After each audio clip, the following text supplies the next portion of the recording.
oração e união nesta tarde de 14 de dezembro de 2020. Está entrando no ar o programa Ombro Amigo Restaurando Vidas. Esse programa que é órgão de divulgação da Igreja Pentecostal Assembleia de Deus Ministério Restauração e vai ao ar todas as segundas e quartas-feiras às 8 horas da manhã e às 18 horas e 30 minutos e também nos sábados às 18 horas e 30 minutos. E hoje, dia 14 de dezembro, tivemos aí durante o dia inteiro uma instabilidade no YouTube. Oramos, clamamos a Deus, pedimos, Senhor, faz com que volte. E voltou bem na hora do nosso programa. Glória a Deus, Glória né? a Deus. Estamos aqui hoje com o irmão Estevão e também com o irmão Jonathan Saraiva. Glória a Deus. E temos um programa muito especial hoje. Então, fica ligadinho aí conosco. Antes da gente dar a continuidade aí, vamos ouvir um pedacinho de um louvor só para dar tempo de você compartilhar aí com todos os seus contatos, né, irmão Glória a Estevão? Deus. É muito importante. A Oi? obra que Deus vai fazer através deste programa, aleluia. Não só na sua vida, como para alguém que você conhece. Isso é muito importante. Nós estamos aqui para levar algo que Deus fez na vida do nosso irmão, assim como tem feito em outras vidas. E o tema de hoje é, irmão Jonathan, Álcool e drogas, conversando sobre mudança. compartilha essa programação, já voltamos.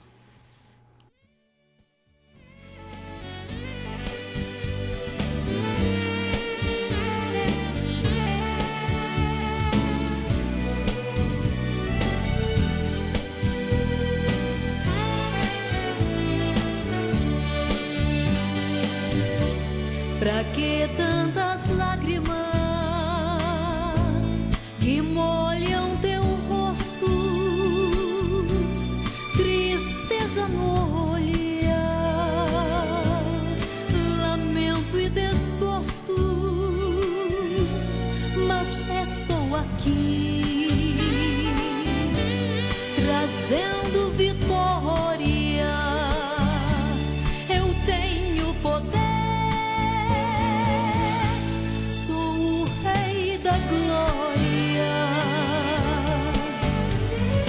Sou teu Deus, estou contigo. Filho, eu te amo muito. Nunca estarás sozinho. Sou o teu melhor amigo. Tuas orações ouvi. Vim teu pranto enxugar. Sinta agora a minha presença. Estou aqui pra te ajudar.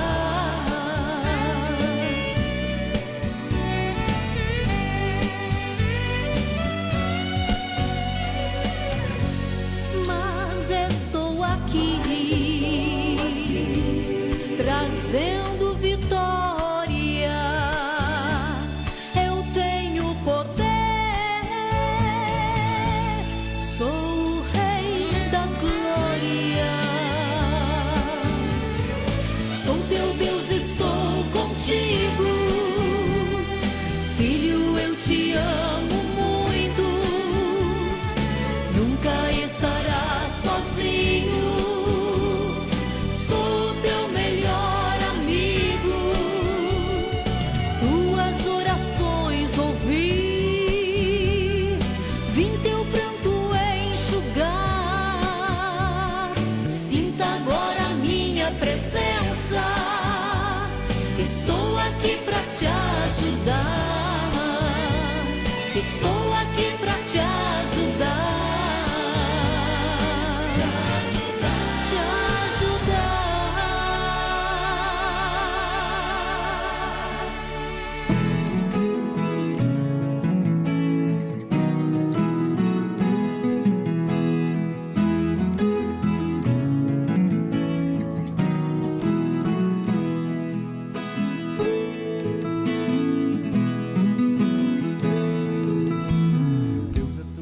Glórias a Jesus! Glória a Deus!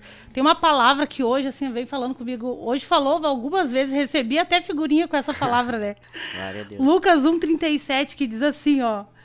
Porque com Deus nada será impossível. Já vem alguns dias Deus vem falando nessa Glória a palavra, Deus. né? E agora, hoje passou o dia inteiro e acontecendo essa situação, a gente orando ali para que pudesse transmitir esse programa. Então, glórias a Jesus. Vamos iniciar então a nossa entrevista para que a gente não perca mais nem um minuto sequer. Bom, então o irmão se apresenta, né?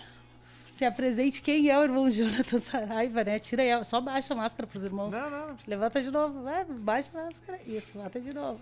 Esse é o irmão Jonathan Saraiva. Vocês olham assim, não tem noção da história dele, uma história tremenda, né?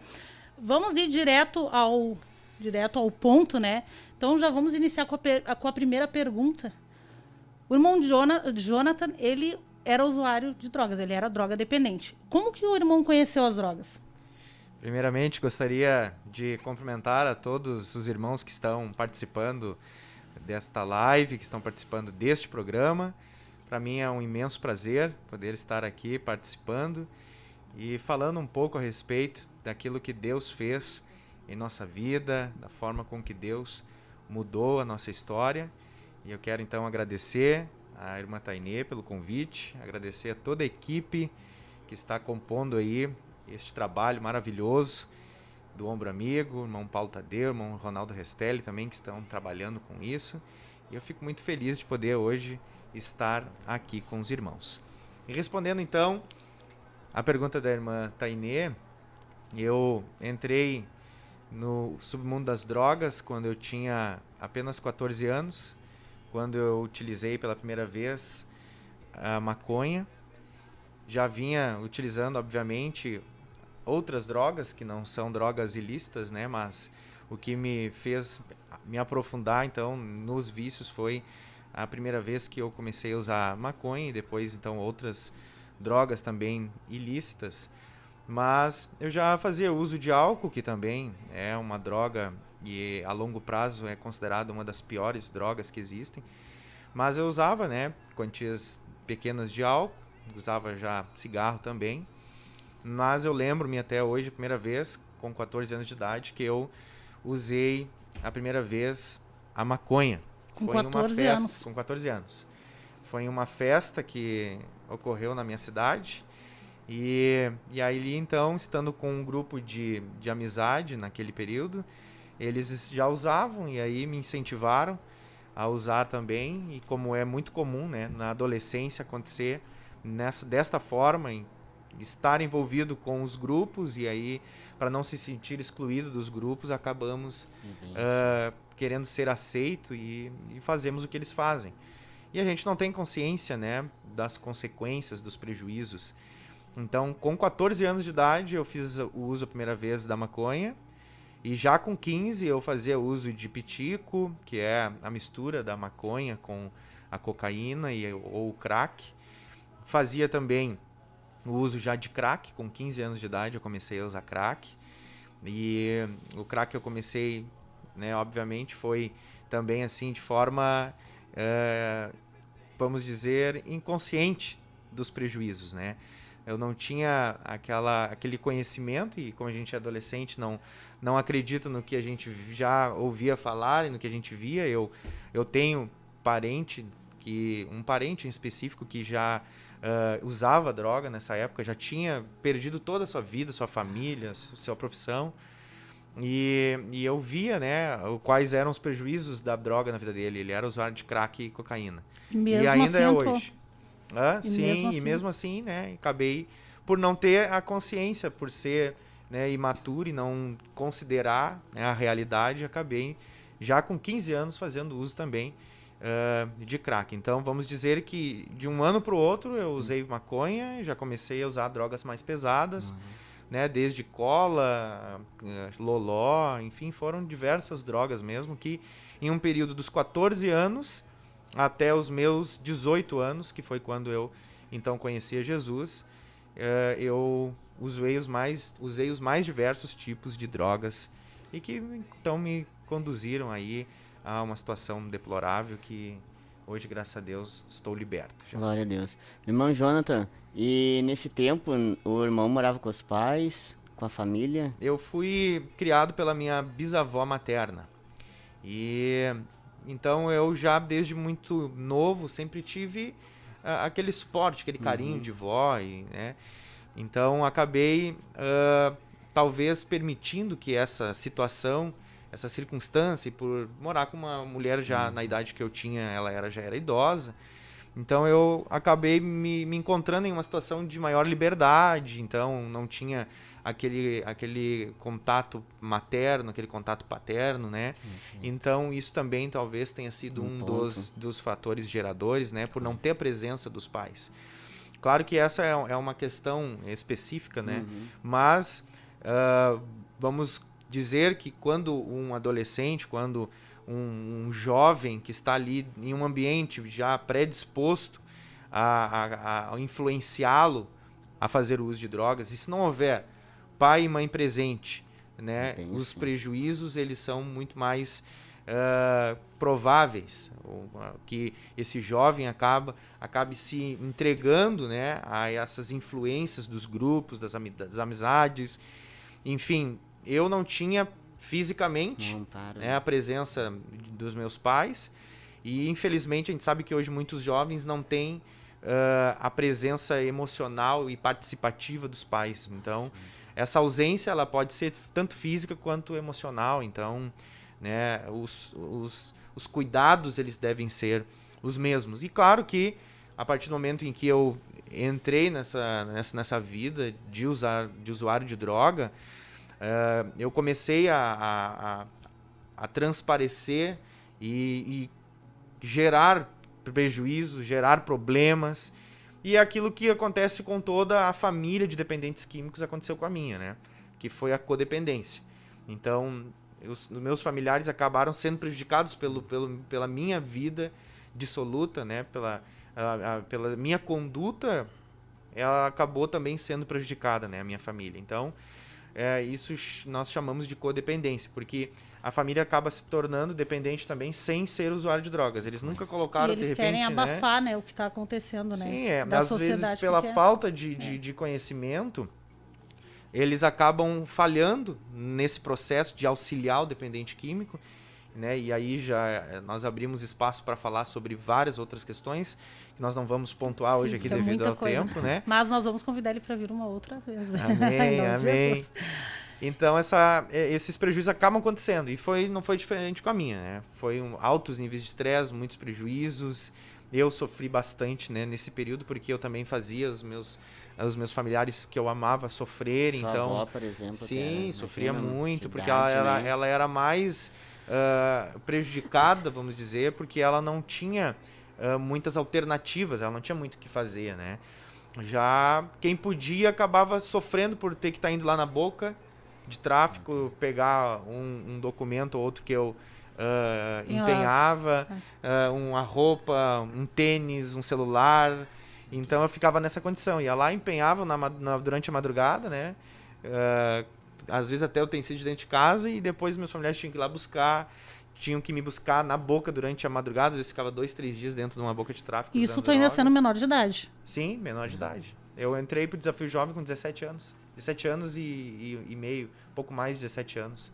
Então isso durou 3 anos. 3 anos e meio. Parece assim, 3 anos e meio perto dos outros que a gente ouve, né? É pouco, mas não é pouco.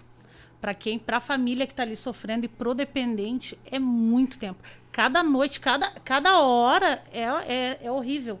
Porque daí chega tal horário, ele não chegou em casa. Será que está vivo? Como é que será que ele está? É algo muito terrível, assim. É algo... O familiar em si, ele sofre. O dependente sofre porque ele até quer ajuda, mas não consegue. Tu já conhecia Jesus? Não conhecia. E alguém falava... Uma pergunta bem importante para os irmãos aí. Alguém falava de Jesus para ti? Te paravam para te evangelizar? Ou... Porque o irmão Ronaldo Restelli, o nosso segundo aqui do Ombro Amigo Restaurando Vidas, ele disse que nunca ninguém parou para falar de Jesus para ele.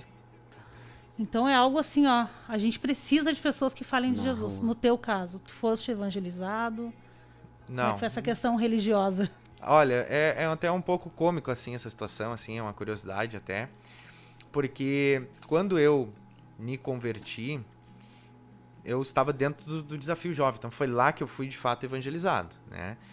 Mas depois que eu conheci a palavra de Deus, eu entendi aonde começou assim o processo de Deus na minha vida. Claro que havia já um projeto ideal, havia um plano ideal para mim. E esse plano ideal poderia ter sido optado por mim, eu poderia ter optado por ele já muito antes. Mas, né, acabei vivenciando essa situação traumática. Então, embora eu tenha sido pouco tempo, eu era um adolescente muito intenso. Então, esses 3 anos foram vividos na dependência química com muita intensidade.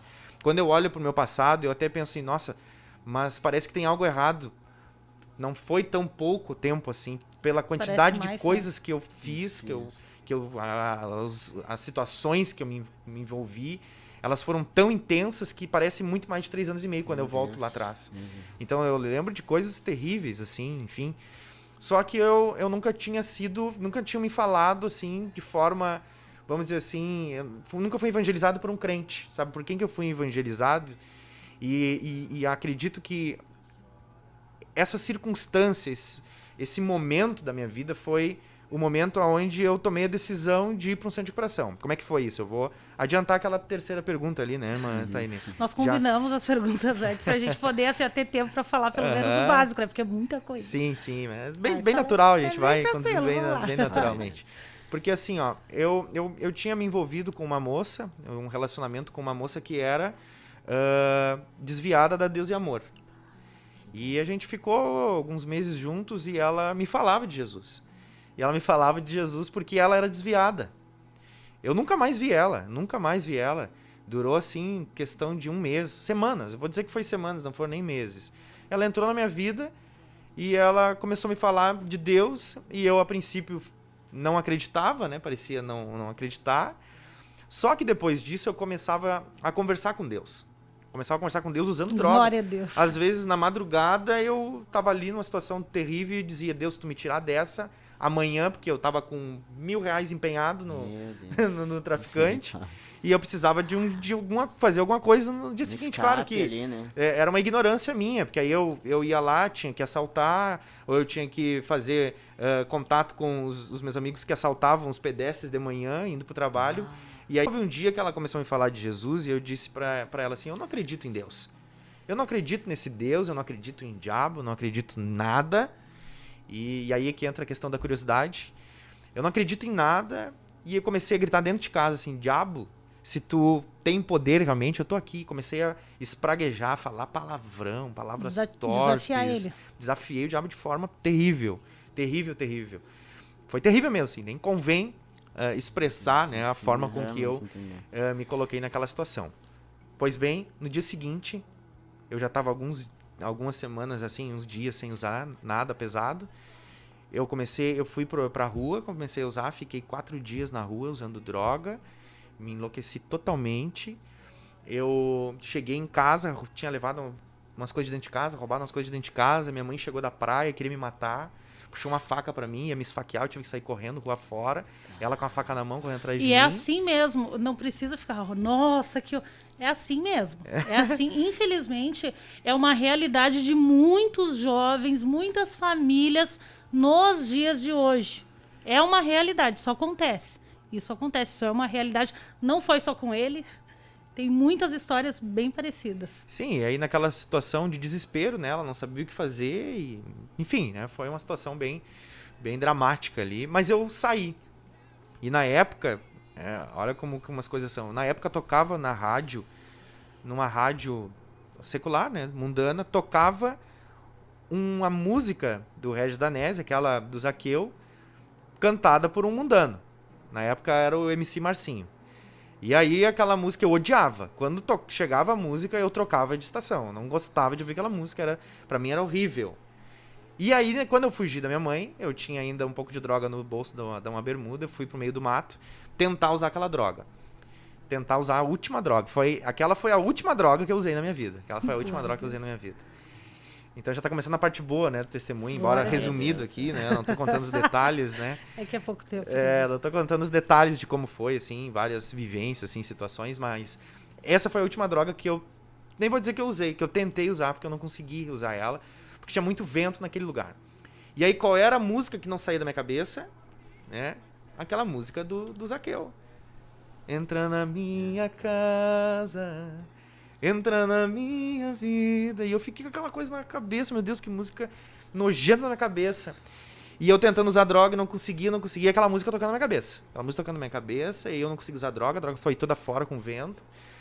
E aí eu comecei a chorar, desesperado. Tava só de bermuda e chinelo. Tinha uma bermuda, um chinelo e um isqueiro e um cachimbo de crack. Glória a Deus, que coisa linda. E aí eu que você tinha andado assim uns 5 quilômetros pro meio do mato, assim, pra tentar usar aquela droga.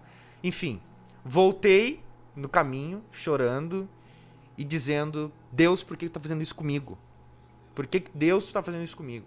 Sem saber nada de Deus, sem nunca ter pegado uma Bíblia na mão, sem saber quem era Jesus, qual era a função, nada, não sabia nada.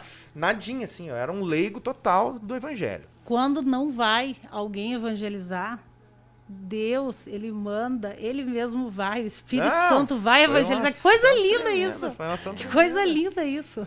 E eu ali, sabe? Hoje, depois que eu me converti, que eu fui entender o mistério, depois. Mas eu ali questionando a Deus, né? Brigando com Deus. Bom, eu fui pra casa, minha família já tava mais calma, deixei passar o dia inteiro, a tarde toda, cheguei em casa, fui pro meu quarto. No outro dia eu disse, eu preciso de ajuda, eu quero ir pra um lugar, eu tenho que ir pra uma clínica, ficar um tempo numa clínica.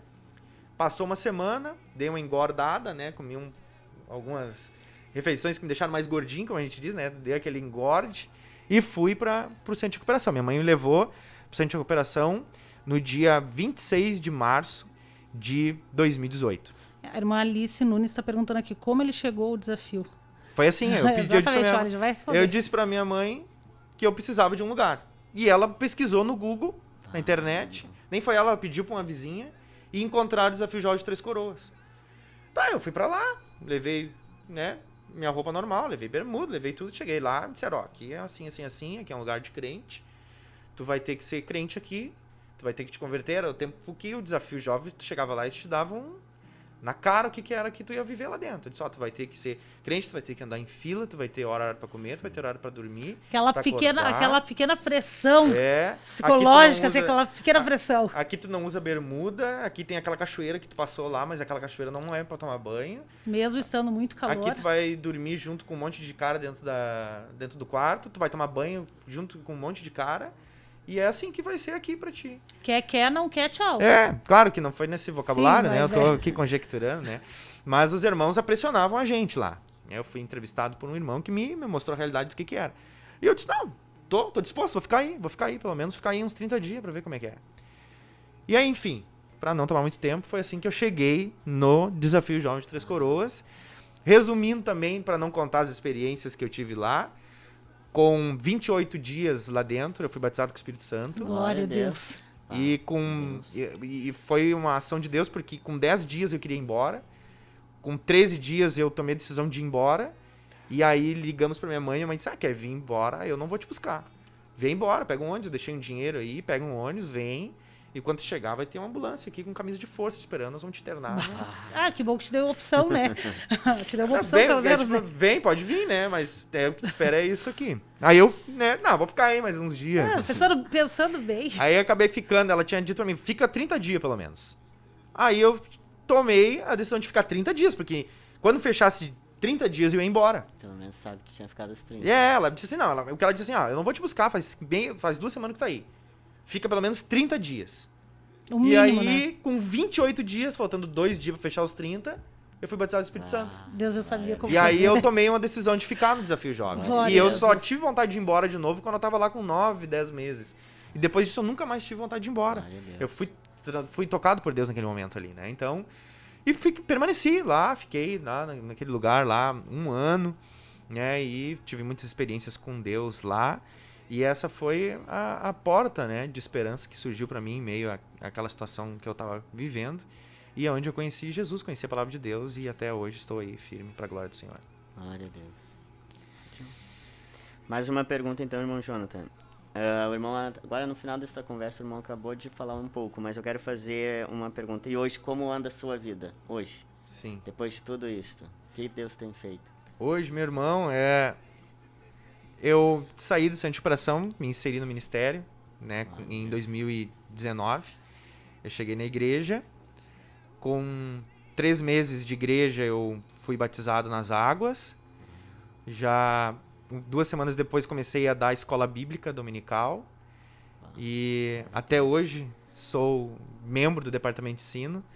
Sou supervisor de ensino da região sul do estado ali. Glória a Deus. E a minha primeira experiência na igreja fazendo algo foi com escola bíblica, e era a revista Poder e Autoridade, né? Que é uma das Glória a marcas do Deus. ministério. E aquilo foi mudando minha vida. Tudo havia a mão de Deus, né? E eu era professor, então, dessa revista muito especial, que até hoje marca a minha vida. E com 1 ano depois que eu cheguei de volta, eu tava me casando também. Conheci a Esther, né? Inclusive, assim, na minha opinião, né? Vou fazer uma brincadeira aqui, saudável. Sempre faz, né? Pra mim. Ele é uma pessoa muito abençoada. Jesus ama muito essa pessoa, porque a esposa dele é uma bênção, irmã Esther, Sara, tá aqui online também, ó. Ela é uma bênção e ele tem 2 filhas lindas, né? Coisa mais linda que Deus fez na tua vida. Amém. Tu não quis dizer o que tu me diz, né? Tu não merece essa mulher bonita, feia do jeito que ela tu é maravilhosa, gente, assim, ó, ela é querida, ela é gentil, uma serva de Deus. Então, assim, ó, Deus te ama muito, né? Amém, Glória a Deus. Amém, amém. Então, eu me casei, né, 1 ano depois, aí veio logo em seguida, meses depois, um ano depois de casado, veio a nossa filha, a Elisa, de 8 anos. Veio a Giovana também, já em 2019 veio a Giovana, ou melhor, 2017 veio a Giovana. Giovana já está com mais de 3 anos hoje. Então eu tenho uma família, né?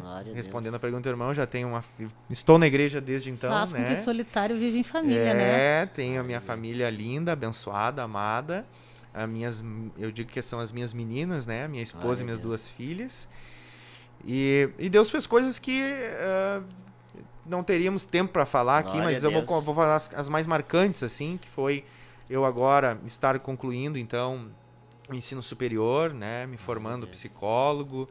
Então, na minha família, sendo o primeiro integrante da parentela, né, que se forma numa universidade. Então, venho de uma família simples, uma família humilde, né, vou ser o primeiro, né, universitário a se formar dentro da família.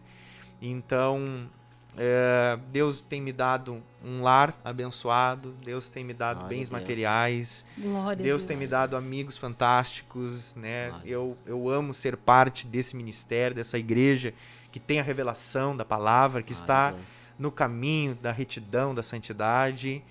Eu sou hoje também encarregado de uma congregação na cidade de Cachoeirinha. E é muito gratificante, ao mesmo passo que a gente não se sente né, digno disso, ser chamado por irmãos e irmãs de pastor, né? Embora não tenha o cargo ministerial de pastor, né? Ver os irmãos me chamando de pastor, já faz mais de 1 ano, quase 2 anos que eu estou ali na congregação Betânia. Se algum irmão tiver aí participando aí deste programa, que Deus abençoe a todos os irmãos, amo de coração a cada um de vocês. Então, hoje a minha vida está tomando um rumo que eu jamais esperava, nem depois de ter me convertido. As coisas estão acontecendo de uma forma maravilhosa e fantástica. Glória a Deus. O tema desse programa hoje é mudança, né? Então, assim, hoje tu tem experiência tanto como um servo de Deus, como na parte da psicologia, a parte técnica, né? Sim. Então, assim, ó, juntando essas 2 coisas, tanto a parte espiritual, a vivência com Deus, e a parte técnica da psicologia. O que significa mudança? Explica para nós. Se nós formos olhar, a mudança ela é a transformação de hábitos, né?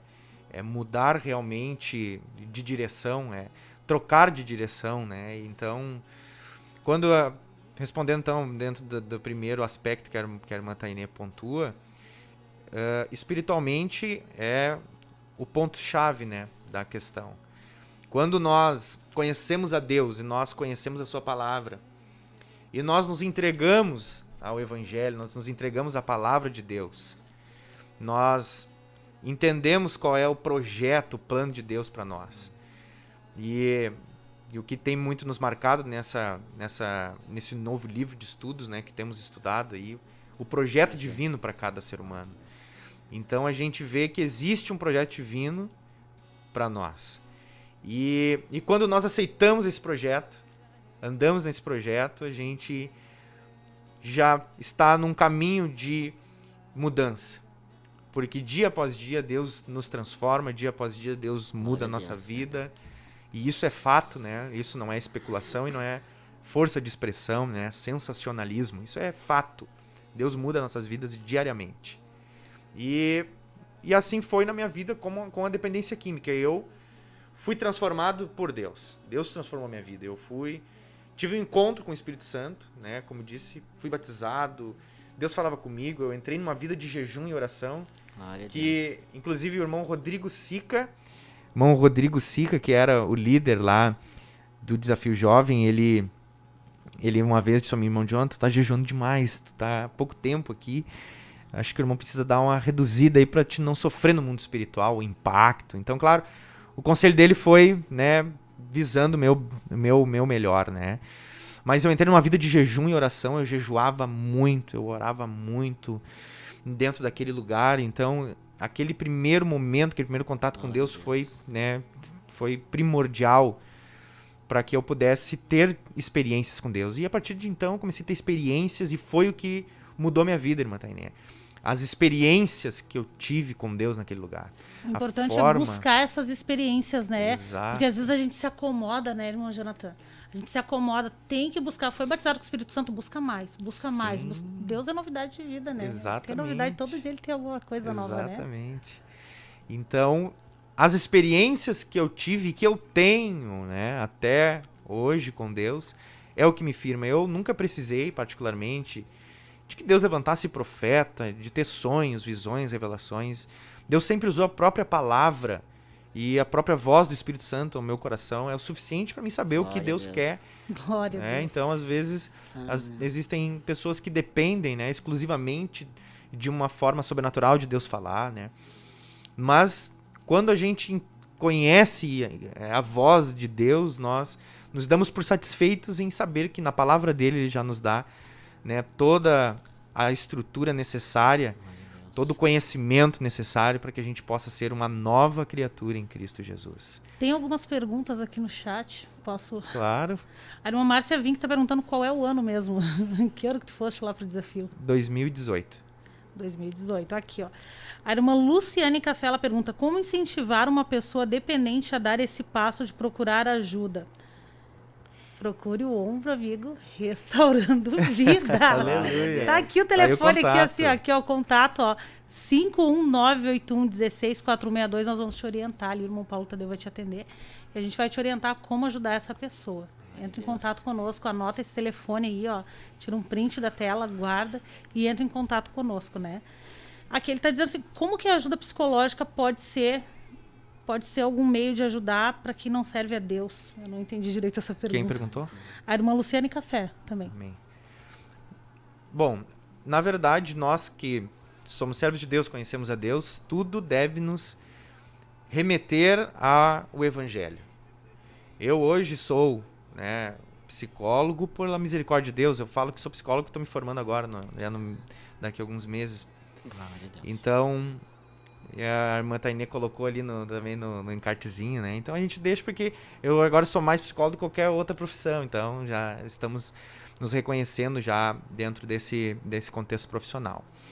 Então, dentro da psicologia, a gente deve sempre pensar que todo o conhecimento, não só na psicologia, mas toda a área de conhecimento, deve ser sempre convertida a Deus. Então, não é porque é uma área das ciências humanas, como a psicologia, e existem diversos reveses ao falar sobre isso, né? Existem muitos paradigmas a serem vencidos, né, com relação ao contexto da igreja, com uma ciência humana que lida com as necessidades da alma, né? Então, existe em alguns momentos esse confronto. Mas há uma necessidade, né? Sim, que bom se tivéssemos mais psicólogos evangélicos. Imagina, que coisa mais linda seria. Eu tenho a convicção, irmã Tainê, de que essa profissão, eu tenho convicção plena, 100%, de que foi Deus que me deu essa profissão. Foi Deus que me deu. Com certeza. Né? Então, eu converto todo o meu conhecimento, né, ao Evangelho. Todo o meu conhecimento, eu já passei por um período na faculdade em que eu estudei com muito afinco desenvolvimento infantil. Então a gente tem aqui literaturas que a gente contribuiu aqui no Ministério, que a gente contribuiu na autoria. O próprio livro Superando Desafios, Preparados para a Guerra, tem muito conteúdo ali que eu também auxiliei na autoria. Que eu converti esse conhecimento secular, né, humano, ao evangelho, às coisas espirituais. Mas respondendo a pergunta da irmã. Bom, né? Hã? Tu reteve o que é bom. Exatamente, exatamente. O ceticismo que gira em torno da psicologia, eu descartei, eu refutei, né? Mas, respondendo a pergunta da irmã, eu hoje estou nessa condição de ser um profissional da psicologia, porque Deus me deu. E quando eu pego esse conhecimento que eu adquiri nesses anos todos, são 6 anos já de faculdade, são 6 anos já estudando, eu converto sempre ele ao evangelho. Então, existe, por exemplo, uma técnica chamada da psicologia, que é mais voltada para a abordagem cognitivo-comportamental. Não é a minha área de especialização. Minha área de especialização é psicologia sistêmica, que trabalha com família, contexto familiar, relações familiares. Mas na TCC, a técnica mais empregada no auxílio a dependentes químicos e alcoolistas é a técnica de entrevista motivacional. Então é muito interessante. Por exemplo, uma pessoa ela passa dentro dessa técnica de entrevista por 5 estágios. Estágio da pré-contemplação. Nós íamos falar com mais detalhes sobre isso, mas acredito que o tempo não vai nos permitir, né? Mas quem quiser que ele volte, coloca aí. Amém. Coloca Parte 2. Não, mas ele vai voltar, porque nós também queremos saber mais, né? Amém, é bem amém. interessante.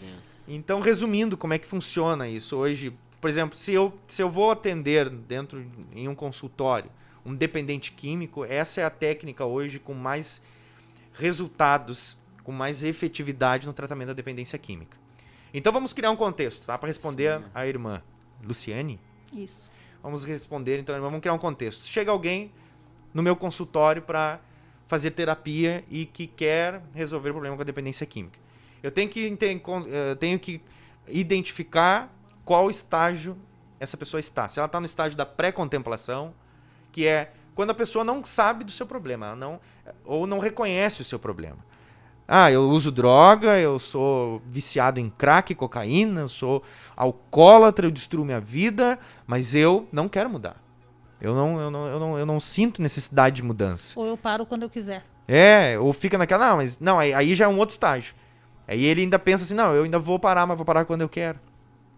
E esse é o estágio da pré-contemplação. Quando a pessoa ela não enxerga, ela não contempla, por isso que é pré-contemplação, é antes de contemplar, a possibilidade de se recuperar, de sair dessa condição. Quando a pessoa já está no estágio da contemplação, é quando ela até pensa, mas eu tô destruindo minha vida, eu vou deixar daqui mais alguns meses, eu vou buscar ajuda, vou melhorar. E tem aquele que pensa, isso está realmente prejudicando minha vida, eu vou encontrar uma forma de sair dessa condição que está me prejudicando. Então essa é a fase, o estágio da contemplação. Quando a pessoa começa a ver a possibilidade de mudança e ela sabe que precisa. Quando que ela vai para o terceiro estágio, ela está na preparação ou no planejamento de como isso vai acontecer. E aí o planejamento envolve ela pensar, eu sei que eu preciso mudar, agora eu preciso buscar o grupo de apoio dependentes químicos e seus familiares, o Ombro Amigo Restaurando Vidas. Oh, glória! Aí ele já começou a planejar. É a família que está assistindo esse programa agora e sabe que precisa mudar. É a pessoa que vai assistir esse vídeo, de repente, vai ficar salvo no YouTube, Deus vai trazer essa pessoa aqui, enfim, a gente crê em coisas fantásticas de Deus. Cremos. E ele vai ouvir agora que ele precisa buscar um recurso. E foi o que eu fiz quando eu disse pra minha mãe, eu preciso ir pra uma clínica, preciso mudar. Do jeito que tá, não dá, vou me matar. E realmente, irmã, eu estaria morto hoje. Eu estaria morto.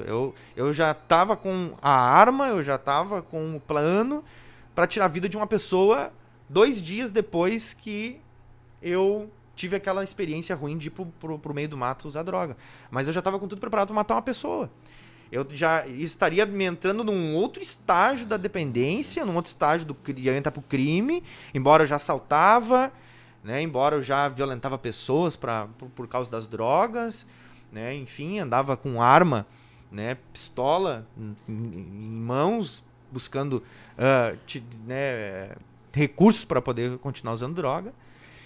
Então, para encerrar aqui, quando a pessoa ela entra na contemplação, ela no período da preparação, ela começa a se planejar, ela busca recursos. Então, foi o que eu fiz quando pedi para ir para um centro de recuperação, e é o que as pessoas devem fazer hoje, né, e ligar para o número de contato que está aí na tela abaixo, querendo uma ajuda. O planejamento está na área abstrata ainda, ele está planejando, ele está idealizando, está pensando como vai ser, quem vai ajudar. Mas o quarto estágio é a ação, quando a pessoa age, quando a pessoa vai em busca dos resultados. Ele vai, então, vai para um local onde haverão outras pessoas para ajudar, ele vai começar a criar um planejamento para parar de usar drogas. Enfim, né? Isso é bem detalhado, teria que explicar detalhado, mas eu sei que o tempo já está aí se findando. Então, a ação é quando a pessoa toma a decisão de agir, né, mediante aquele plano que ela fez no estágio, na fase anterior. E depois por último, vem a manutenção dessa decisão. Porque não adianta, irmãos, e é por isso que às vezes, infelizmente, a gente vê pessoas que ficaram anos longe das drogas e retornam para elas. E a gente vai dizer que é porque essa pessoa não foi liberta totalmente? Não, obviamente, não é por isso. Não é porque fulano ficou 10 anos na igreja e não foi liberto das drogas, agora caiu de novo. Não é. É porque as nossas decisões, elas condicionam o mundo espiritual. A minha decisão, ela condiciona o mundo espiritual. E quando um dependente químico, ele deixa que a sua vida espiritual, vamos dizer, que ele relaxe na sua vida espiritual, que essa pessoa comece a deixar as coisas espirituais de lado, a igreja, os compromissos, o ministério, ele vai começar a abrir brecha para que essa manutenção ela não seja efetiva. E aí vem os prejuízos, volta para a droga, e aí o diabo, claro, houve já anteriormente uma ação diabólica, né? Mas como que a gente pode fazer tudo isso, respondendo a pergunta da irmã, pegando termos técnicos como esses e outros, né, que existem, mas esse especificamente que eu mencionei aqui, e colocando tudo isso de forma a visualizar o evangelho como a base, como a estrutura, né? Então, enfim, tudo é possível dentro da forma com que nós trabalhamos. Estamos num debate aqui no chat. Elas estão dizendo, foi em 2008 ou 2018? Aí a irmã Márcia veio aqui e disse assim, ó... 2008. Em 2017 estava na Abrace. 2008. Aqui o irmão Sandro Vim, que está glorificando a Deus pela tua vida. Eu fiquei falei duas vezes 2018, mas deixa que não vou interromper. Né? Não. Aqui, 2008. A irmã Cristiana Miller, ela tá pedindo aí a parte 2, muitos pediram a parte 2. Amém. Né? Ela diz que os sobrinhos dela estão assim, a família destruída pelas drogas, fumos e depressão também. Nós vamos orar no final agora, já vamos orar aí. O irmão Jonathan Saraiva vai orar, o irmão Estevão vai orar, nós vamos orar. Certamente Deus vai dar vitória. Temos muitas pessoas na audiência da programação, mas nós temos ainda mais uma pergunta para fazer, né? Então, vamos já nos encaminhando aí para o final, né? Qual é o recado, assim, para quem está ouvindo essa programação nesse momento, que está precisando de ajuda, né, irmão Estevão? Irmão Estevão, quer perguntar mais alguma coisa? Não, deixa com a irmã... Estou à conta do microfone, misericórdia. Alguém que tenha, que nem a irmã Cristiana que falou, né? Qual é o teu recado para essas pessoas, irmão Jonathan? O que fazer? Talvez tenha até pessoas ouvindo agora. Tem sim, a irmã Cristiana colocou aqui outras pessoas. Também. Tudo, irmã Tainê, vai depender de uma só posição, que é a decisão que a pessoa vai tomar.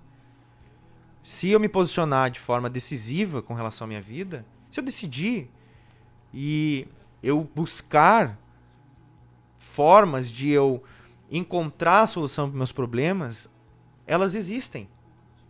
Então, uma pessoa hoje, com os recursos que nós temos dentro do nosso ministério, com as pessoas, com as experiências, com um grupo de apoio para dependentes químicos e seus familiares, só não recebe ajuda quem não a busca. E se o dependente não quiser ajuda, o familiar pode buscar ajuda de como ajudar esse... Sim, exatamente. O que eu comentava sobre essa técnica de entrevista motivacional, ela tira a pessoa daquele primeiro estágio de pré-contemplação para levar ele para a contemplação, usando várias formas de exercer a empatia, de quebrar a ambivalência dessa pessoa, porque ela está ali, ela não sabe o que vai fazer, ela não tem o conhecimento necessário. Então, existem diversas formas de conduzir uma pessoa. É que, né, infelizmente, as famílias elas não têm a instrução hoje de como lidar. Surge o dilema da dependência química e as pessoas não sabem como lidar. A família só procura ajuda quando não tem mais o que se fazer, assim, quando elas não conseguem mais esconder, né? Depois, quando não conseguiu mais esconder, aí começa a procurar ajuda. Porque Sim. até então a pessoa tenta resolver ali por si, né? Aí quando não deu mais para esconder, aí sim ela... Só que nesse... A maioria, né? Pelo menos, claro, existem as exceções, mas a maioria, o familiar só busca ajuda quando não tem mais o que se fazer, quando já tentou de tudo. Porém, nesse lapso de tempo, acontece muitos prejuízos pela falta de conhecimento dos pais. E aí eles acabam adoecendo junto, dos pais ou responsáveis, na família como um todo, porque não tem recursos, não tem conhecimento, informação suficiente para saber como lidar com a droga, com a dependência química, com o viciado, com a viciada. Então, o que eu tenho a dizer assim é justamente essa questão. Tanto os familiares quanto o próprio usuário de drogas precisa tomar uma decisão. Quando essa decisão ela precisa estar firmada em princípios que vão tirar essa pessoa de uma condição desfavorável. Bom, o jeito que tá não dá para continuar. Eu tô destruindo com a minha vida, né? Então toma uma decisão hoje. Busque ajuda. A igreja está aqui. Nós vamos te apresentar a solução para os problemas, não só do dependente químico, mas para os problemas da humanidade. Né, que é a palavra de Deus, que é o Evangelho, que é Cristo Jesus. E depois é o que diz a Bíblia não erra, não falha, ela é exata, ela é absoluta, quando ela diz que a gente deve buscar primeiro o reino dos céus e a sua justiça, as demais coisas vão ser acrescentadas. Quem é que imaginou hoje, quem me conheceu lá no passado, ou quando eu me converti, que eu era um convertido sem futuro. Eu não tinha, era um convertido, era um jovem ali sem futuro, né? Mas hoje Deus tem me aberto portas que eu nunca imaginei, tem me dado oportunidades que eu nunca imaginei. Mas primeiro eu tomei a decisão. E qual decisão foi essa, querido espectador? Foi a decisão de entregar a minha vida para Jesus. Glória a Deus. E o resto tudo veio. Depois veio a família, depois veio o bom emprego, o bom salário, depois veio a profissão, depois veio a psicologia, depois veio o ministério. Então, primeiro, tome a decisão de servir a Cristo incondicionalmente.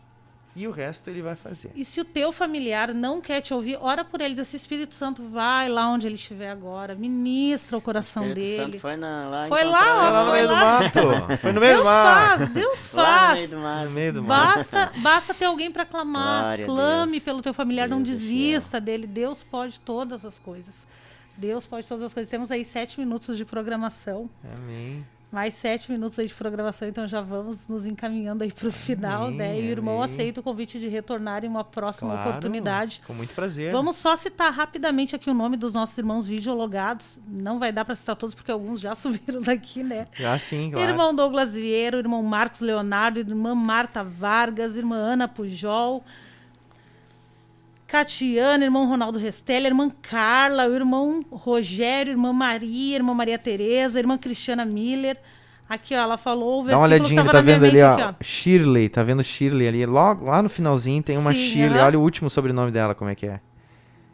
Tá, o quê? A irmã Shirley lá de São Leopoldo? A irmã Shirley é minha tia, é irmã do meu pai. A irmã Shirley nos ajuda ali na comunicação. É, né? Irmã Shirley, Deus abençoe. Glória a Deus.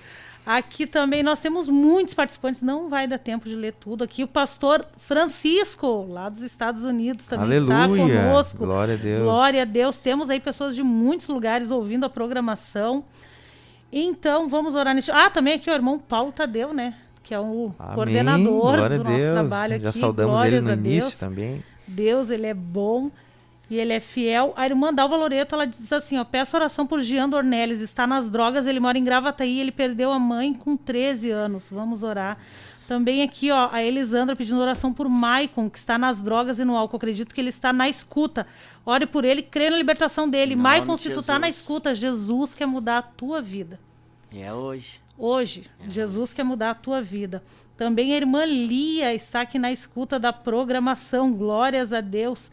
O irmão Henry, ele diz assim, ó, irmã, estou com as 2 pernas amputadas. Sempre quando tem que fazer a cirurgia, dá caso de a cirurgia não acontecer. Isto é um livramento? Estou louco para pôr a prótese e andar, mas não consigo. Somente Deus para responder essa pergunta, né? Só Deus sabe. Há tempo para todas as coisas, né? Aleluia. Há tempo para todas as Deus abençoe coisas. o irmão Roberto, nosso companheiro lá de Bagé, encarregado do departamento de ensino da área lá também. Irmão Deus Paulo abençoe. Sandrini também está na escuta da programação. Estados Unidos aí, ó. Glória a Jesus, povo. Amém. irmão Paul. Está na escuta aí da programação, irmão Roberto Cardoso de Bagé. Olha só que bênção, né? Maravilha. E compartilha. Esse vídeo ele vai ficar no canal. Compartilha essa programação com seus contatos para que outras pessoas possam ouvir o que maravilha. Deus fez na vida do irmão Jonathan. O irmão Jonathan é meu amigo particular também, né? Amém. Glória a Deus. Trabalhamos nós- juntos aqui, né? Nas alguns anos, dependências né? da igreja. Glórias a Jesus. Então, quando a gente começou com os programas, eu já pensei, irmão Jonathan, tem que trazer ele, tem que trazer ele. Amém. Glória a Jesus, Deus Saudade providenciou do hoje. Criança um Solo Fértil, né? Criança, um solo fértil, é verdade, né? O Pedrinho. Pedrinho Criança, fazia. um solo fértil. Glórias a Deus. Que maravilha. Deus, ele é fiel. E vamos orar agora nesse momento. Temos aí 4 minutinhos, vamos orar neste momento. Amém. Daqui a pouquinho tem um culto muito especial aqui no Centro Evangelístico, Glória a Deus. culto da juventude, né? Garibaldi 445, ali no Centro Evangelístico vai bastante pessoas assim. A gente já aproveita e evangeliza Glória a ali, Deus. né? Glória a Jesus. Só Vamos- pegando o ganchinho, irmã, é toda segunda-feira, né, irmã? Todas Tem, as segundas-feiras. Às 19h30. E nas quartas-feiras, às 20 horas, é o atendimento do Ombro Amigo Restaurando Vidas, ali no Centro Evangelístico também. Glória a Deus. Quero agradecer aí as equipes que estiveram conosco neste final de semana. Eu não posso passar isso. Estiveram conosco ali na área Leopoldina. Foram Trabalho representantes de equipes. Foi uma glória. Deus fez algo tremendo ali. Pessoas assim extremamente necessitadas. Nós fizemos um evangelismo. A gente foi sair para o evangelismo, caiu um temporal. Aí a gente ficou assim, mas e agora? Eu pensei, não, mas tem pessoas que a gente vai encontrar no outro momento Glória para a sair. Deus. E foi tremendo o que Deus fez. Então, que Deus abençoe cada um que esteve conosco ali no sábado. No domingo, estivemos num centro de recuperação também, que nós temos nós contribuímos com eles colaboram com a gente, né? Estivemos a ali no Deus. aniversário deles, na vigília também. E que Deus abençoe cada cooperador dessa equipe E que eu tem vou feito conversar, essa eu já parte. estou há alguns dias meditando sobre isso e vou orar na próxima semana. E já conversei com alguns obreiros na congregação lá, que eu sou dirigente, e nós vamos começar um trabalho lá. Glória Estamos a orando, Eu vou conversar com o estamos pastor. orando. Vou O conversar irmão com o nosso Edson já irmão contatou, Edson, estamos aham. aí, ó, orando. Amém. Hoje Glória mesmo a conversei Deus. com minha irmã lá de Cachoeira e disse, irmã, te apresenta pro exército. Porque o que Amém. Deus faz nas nossas vidas Aleluia. E eu quero É lá na tremendo, congregação né? também auxiliar o trabalho lá na área e ter uma equipe também na congregação fazendo Glória a isso. Jesus. Porque é um trabalho que tem que se disseminar, que tem que crescer, porque dá resultado. Acabei me esquecendo dentro de tudo isso, vou só deixar essa informação que faltou. Eu fui durante 4 anos, como que eu pude esquecer disso? 4 anos eu fui líder do Café Convívio, que era o trabalho que nós é verdade, tínhamos. em Guaíba, né? Isso. Glória a E Deus. a gente encaminhou mais de 200 pessoas para o Centro de Recuperação. Nós éramos a cidade que mais levava gente para o Centro de Recuperação lá em Três Coroas. Mais do que a sede por um período foi. E a gente... foram experiências fantásticas. Experiências Irmão já fantásticas. tinha, então, já tava Sim, sendo sim, preparado o irmão já Jonathan é também. nosso. Glória a Deus. Ele é não, nosso, glória. foi um Nós trabalho temos um maravilhoso. psicólogo no nosso departamento, Amém. né, para nos ajudar. E é uma necessidade. Glória a Deus, vamos orar aqui Amém, no tempo. amém. 2 minutos aí, vamos orar então. Amém. Deus abençoe. Muito obrigado pelo convite, Mantainê, e todos os demais irmãos da equipe do Ombro Amigo, tá? Deus, em nome de Jesus, nesse momento, Senhor, nós te louvamos, nós te engrandecemos, Pai, por este trabalho que está se levantando com poder e autoridade no mundo espiritual. Eu oro, meu Deus, por todos os envolvidos neste trabalho. Eu oro para que esta equipe esteja firme, estruturada. e que no mundo espiritual haja, Senhor, a vitória da tua igreja. O inimigo não pode prevalecer, Senhor, jamais, pois eu sei que existem agora, neste momento, vidas que estão sendo, Senhor, tiradas por Satanás, vidas que estão, Senhor, sofrendo, almas que estão, meu Pai, angustiadas, deprimidas, jogadas nos vícios das drogas, mas eu sei que a tua palavra tem poder, eu sei que o recurso está diante, meu Deus, desta sociedade, e nós queremos ser instrumentos do Senhor para levar estas boas novas, queremos ver a tua mão estendida, Senhor, sobre essas vidas, guarda, preserva, até o dia em que elas, Senhor, tiverem um encontro, meu Deus, com este trabalho, aonde quer que se instaure, meu Deus, o Ombro Amigo restaurando vidas, que seja para a tua glória, que seja para a tua honra, que almas, Senhor, necessitadas, vidas que estão, Senhor, hoje, usando qualquer tipo de droga, Senhor, quer seja lícita ou ilícita, que possam ser alvos da tua misericórdia, e que este trabalho seja o recurso, neste momento, neste período, Senhor, da história. Conta com o Ministério Restauração, conta com cada homem e mulher que aqui está trabalhando, para glorificar o teu nome, e resgatar almas, Senhor, das garras do inimigo. Deus, em nome de Jesus, nós oramos nesta hora. Amém, amém. Muito obrigada, irmão Jonas. Aleluia. Irmão Estevão. Glória a Deus. Muito obrigada pela audiência de cada um que esteve conosco, e vamos nos despedir então, né? Glória a Deus. Amém. Vamos lá? Paz, Paz, Oração e união. glória a Deus. Pode mudar tua vida. Deus é tão grande, Ele pode cessar o teu sofrer. Ele conhece você intimamente.